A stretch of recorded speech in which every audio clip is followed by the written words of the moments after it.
अल्हम्दुलिल्लाह सेवइयाँ हमारी तैयार हो चुकी हैं। अगर आपको अच्छी लगे लाइक और सब्सक्राइब कमेंट कीजिएगा। अस्सलाम वालेकुम। आज हम सेवइयाँ बना रहे हैं।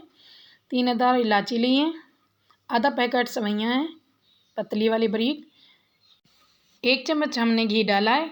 अब हम इसमें सेवइयाँ ब्राउन करेंगे, थोड़ी सी हल्की हल्की सी, ज़्यादा शौक भी नहीं। इलायची डालेंगे, इसको भी साथ खुशबू अच्छी आएगी। मिक्स करेंगे।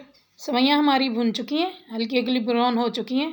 अब हम इसमें दूध शामिल करेंगे, मलाई वाला दूध है। 1 लीटर दूध डालेंगे हम सेवइयों में, आधे पैकेट में।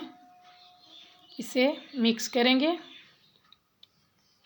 अच्छे से बॉयल आने तक इसे पकाते रहेंगे। अब हम इसमें चीनी 4 चम्मच चीनी डालिए, मीठा बहुत कम रखना है।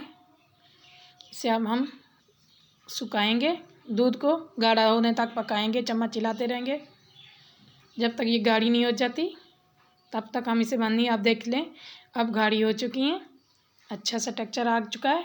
अब हम इसमें 5-6 खजूरें काट कर वो डालेंगे। खजूरों का जायका बहुत अच्छा आता है और खुशबू भी। इलायची भी डाली है और खजूरें भी डाली हैं। अब हम आपको दिखा रहे हैं कि ऐसी उतारनी है, रखने के बाद भी गाढ़ी हो जाती हैं। अब हमारी सेवइयाँ तैयार हैं। अब हम इसे बर्तन में सर्व कर रहे हैं।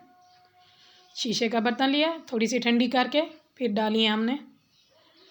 अब हम इन्हें अच्छे तरीके से बना चुके हैं, फ्रिज में रखेंगे। अब हम इसके ऊपर थोड़ी सी खजूरें काट कर वो भी गार्निश करेंगे, देखने में भी अच्छी लगें। जब हम फ्रिज में रखेंगे, चिल करके खाएंगे इनको, बहुत ही मज़े की बनती हैं। आप भी ज़रूर बनाइएगा। अगर आपको हमारी रेसिपी अच्छी लगे लाइक और सब्सक्राइब कमेंट कीजिएगा, ज़्यादा से ज़्यादा शेयर कीजिएगा। शुक्रिया। अल्लाह हाफिज़। Subscribe to my channel.